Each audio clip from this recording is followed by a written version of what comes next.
And if you've ever felt that too, like you're living out someone else's expectations, like you're growing in all the wrong directions, then this is for you. This is not about reinventing yourself loudly. This is about rebuilding quietly, slowly, sacredly, from the inside out. If this speaks to your heart, take a moment to like, comment, share, and subscribe. Your voice matters here, and every time you engage, it helps this space grow with more courage, compassion, and truth. We live in a culture that glorifies the grand entrance, the dramatic life pivot, the look at me now, glow up. But most of the real, honest becoming doesn't happen with fanfare. It happens quietly, invisibly, in the places no one claps for and no one sees. Sometimes growth starts not with a leap, but with a whisper. A faint, aching knowing in your gut that says something has to change, even if I don't know exactly what or how. It might look like waking up one morning and realizing you don't want to live on autopilot anymore. You're tired of feeling numb. You're tired of playing roles. You're tired of chasing everyone else's definition of success while your soul is over in the corner, neglected and starved. You look around and everything seems fine. From the outside, it even looks good. But inside, there's this quiet discomfort, like your spirit is pressing against the edges of a life that's too small for who you're becoming. And it's in that moment, the soft, sacred moment where no one is watching, that something real begins. You don't need to announce it. You don't need a perfect plan. You just need to begin small. Humble beginnings are not a sign of weakness. They are evidence of your courage. Because it takes real strength to begin again without an audience. To rebuild without needing applause. I've learned that the strongest people aren't the loudest. They're not always the ones posting motivational quotes or sharing their latest transformation online. Sometimes, the strongest person in the room is the one who got out of bed this morning when it would have been easier not to. The one who made a different choice, a kinder one, a braver one, even when no one else noticed. That kind of growth is sacred. Think of it like this. A tree doesn't burst out of the ground in a day. It begins as a seed buried in darkness, and for a long time, all of its growth happens underground, quietly, invisibly, but that doesn't mean it's not real. In fact, the roots are the most important part, the part that makes everything else possible. And you're growing roots right now by choosing honesty, by choosing intention, by choosing to do things differently, even if it's only by one tiny degree. You don't have to overhaul your life overnight. That's not sustainable. And it's not fair to your nervous system. You have a say-so in how things play out. You have a voice in how you inspire. In some people, their life and their self-esteem. But that doesn't mean it's not valid, even if it's only by one tiny degree. You have a voice in how things play out. Real transformation, the kind that sticks, begins with the smallest, most doable next right thing. Maybe that's turning your phone off for 1 hour a night so you can be alone with your thoughts. Maybe it's going for a walk and not needing it to count as exercise. Maybe it's drinking water, or praying, or journaling, or texting someone you trust. I'm struggling right now, but I want to get better. Whatever it is, begin there. Let the quiet be enough. Let the small steps count. You're not behind. You're not too late. And you're not broken for needing to start over. You're just human, and that's a beautiful thing to be. So start small, start unseen, start before you feel ready. Because sometimes the most powerful beginnings don't roar, they whisper, and they change everything. There's something sacred about silence, but there's also something terrifying about it, especially when you're not used to it. Because when you start building yourself quietly, the first thing you often feel is everything. And it can be overwhelming. You're no longer numbing. You're no longer distracting yourself with chaos, drama, overgiving, overdoing. You're just with yourself. And for many of us, that's unfamiliar territory. But here's the truth I've had to learn, sometimes the hard way. You cannot build a grounded, truthful life in the middle of emotional noise. You cannot hear your own voice. The real one. The deep one. When the world is too loud and your boundaries are paper thin. So if you're going to build yourself, really build yourself, you have to start protecting your peace like it's oxygen. Like it's not just a preference, it's a lifeline. And that kind of peace, it's not something you stumble into, it's something you create intentionally, gently, courageously. It's the decision to stop answering calls from people who only reach out when they want something. It's the quiet bravery of saying no without explaining yourself. It's learning how to recognize the difference between someone who's comforting and someone who's controlling, and choosing accordingly. And most of all, it's learning to be okay with disappointing others in order to stop abandoning yourself. That's not selfish, that's sacred self-respect. See, for so long, many of us were taught that being available all the time was love, that selflessness was virtue, that being liked was the same as being valued. But if it costs you your sanity, your sleep, your self-worth, it's not love, and the price is too high. Protecting your peace means you no longer let chaos rent space in your life just because it wears the face of someone familiar. It means you stop opening your door emotionally, mentally, energetically to those who only show up to rearrange the furniture in your mind and leave you worse than they found you. Imagine your peace as a garden. Your job isn't to let everyone in. Your job is to pull weeds, to water what matters, to create an environment where your soul can breathe, even if it's quiet, even if it's simple, even if no one else understands it. You don't owe the world an explanation for protecting the parts of you that are still healing. And here's something I want you to really take in. You don't have to fight for a seat at tables where your peace is the first thing sacrificed. You can build your own table, a quiet one, a kind one, a safe one. And you can choose who gets to sit with you, because not everyone deserves access to you, and not everyone who once had it was meant to keep it forever. This is where the rebuilding really begins. That's what peace is. It's not the absence of noise, it's the presence of alignment. So protect it. Not because you're cold, not because you're angry, not because you want to be alone forever, but because you are finally ready to grow in a space that's safe enough for your real self to come home. Quietly, fully, and without apology. There's a moment in every quiet rebuild that no one talks about. It's not inspiring, it's not pretty. You probably won't find it quoted on Instagram or set to soft piano music on a reel. It's the moment you have to sit with yourself and tell the truth. Not a truth. Not the curated truth you're comfortable admitting, but the whole truth. The one that makes your stomach drop. The one that shakes your voice when you try to say it out loud. The truth you've been running from, maybe for years. For me, that moment came late one night when I looked in the mirror and didn't recognize the person looking back. I looked excited.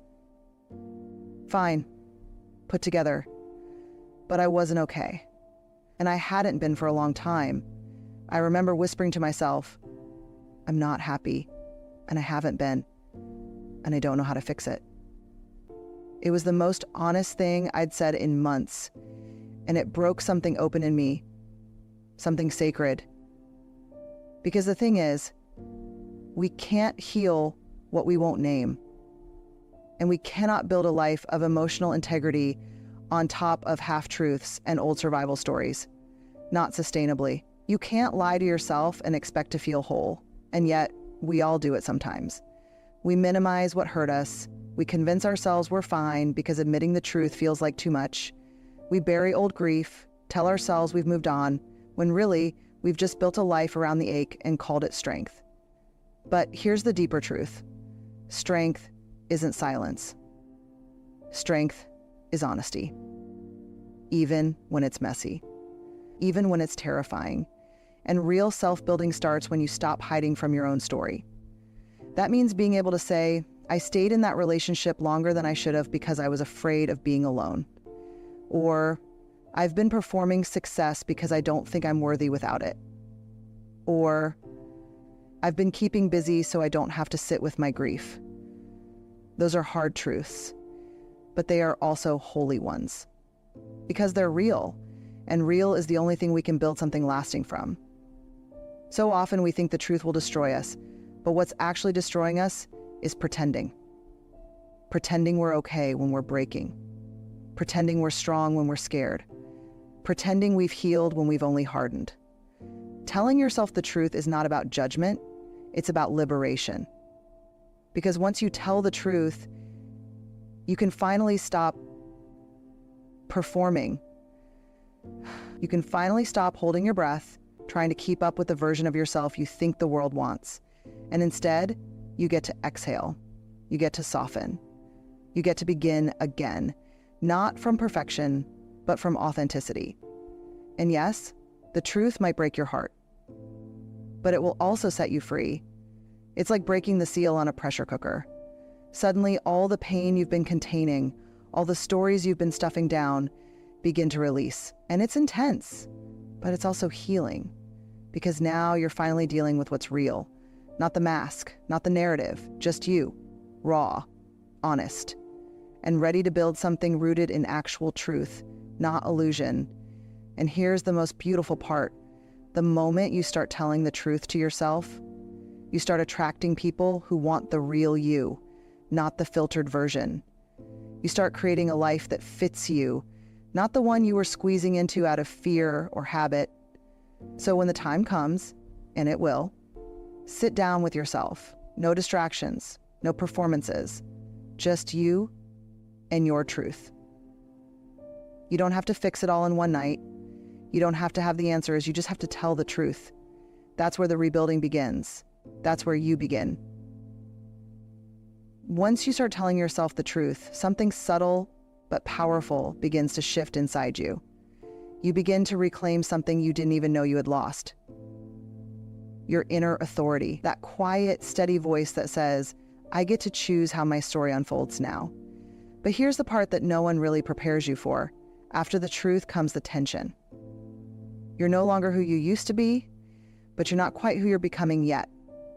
You're in the in-between, the hallway, the wilderness. It's uncomfortable. It's disorienting. Sometimes it's downright lonely. Because when you start honoring your truth, you will naturally outgrow certain people, patterns, places, not because you're better than them, but because you're becoming braver than the version of you who used to need them to survive. It's like shedding a skin you wore for years. The old roles, the fixer, the pleaser, the perfectionist, the overachiever, they start to fall away. And what's left is this tender, honest, unfinished version of you who's trying to find a new way to live. And let me tell you, that version of you, that in-between version, they are sacred because they're not pretending anymore. They are building from truth, not trauma. But this space, this middle ground, it's not just a transition. It's a test. Can you hold your boundaries when it would be easier to people please? Can you walk away from what's familiar when it no longer fits? Can you sit in discomfort without rushing to numb it, fix it, or disguise it as something prettier? Growth is not glamorous. It's gritty, it's often invisible, and it demands an emotional courage that no one can see, but that you can feel every single day. It's the courage to say, I am no longer shrinking to fit spaces that can't hold me. The courage to stand in a room full of people and still choose yourself. The courage to stop performing for approval and start living in alignment. This is where your self-trust is born, not in a moment of achievement, but in the repeated decision to show up as you really are, even when it's scary, even when you shake, even when your voice wobbles. Because that's what self-worth sounds like. It's not always loud, but it is steady. It's the part of you that whispers, I don't have to hustle to be enough. I already am. When you start trusting yourself, really trusting yourself, something amazing happens. You begin to care less about being understood and more about being honest. You stop over-explaining. You stop apologizing for your healing. You stop negotiating your value in rooms that were never built to see you clearly. And in doing that, you start creating a life that actually fits. Not a life built on noise or image or expectations, but a life that feels like home inside your own skin. You'll notice your body relax in spaces that once made you tense. You'll catch yourself smiling for real, not for show. You'll make decisions based not on fear, but on clarity. And all of it will happen quietly, gradually, but undeniably. Because this part of the journey, it's not about proving anything, it's about becoming.